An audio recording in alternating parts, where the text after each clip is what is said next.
of bucks this early season. There's one or two really good shooters that we'd like to see on the hoof.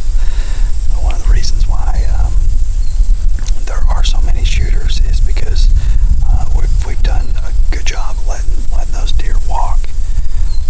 So this year there's quite a few in that range where we'd like to see, and still about 3 or 4 that we'd like to see grow. But next, right across the way, this is not the first time that we've been setting almost inside of one another. The stands are far enough apart, but I kind of know where he is and he knows where I am, and it reminds me of the opening weekend in 2015 when I went up to visit Nick in Illinois, and we just had a great time. And we were the last night we were hunting this field, and he was on one corner and I was on around the next side of that same corner.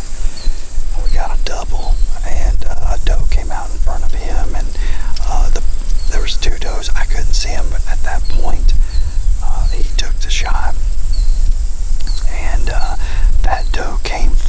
I heard the impact, and that same time that doe came running in my direction, and it ran right in front of my tree. I could see the blood coming out of it. It didn't go too far in the woods behind me before it hit the ground, and in that process, the second doe that was with the smaller doe, came out in front of me about 40 yards.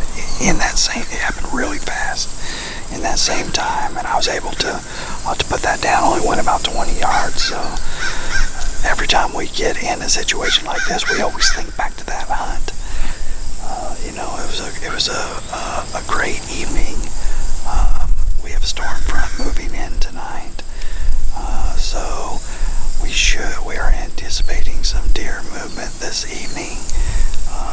So far, nothing, but it is extremely hot. So I thought originally we might have some movement about 5. Wanted to get up in the stand real early, so we've been real early at this point. We're not seeing any deer movement, but maybe the plan will come together with this front coming in. We were supposed to be having a straight southerly wind. It's turned about to right in my face. Still good for that direction and good for Nick's stand location, but with it, it's turning all the way around, almost doing a complete 360 and going to be going that way by about 7 o'clock. So hopefully we'll have some deer bucks coming out before then and maybe get a shot off. For him, he's real close quarters to the bedding area, and that'll be moving towards the bedding area. So worst case scenario, they might circle around towards me in that event. But anyway, I thought I'd give you a little bit of an update, a little bit of a backstory on that double we got opening weekend in Illinois. So anyway, stay tuned with us.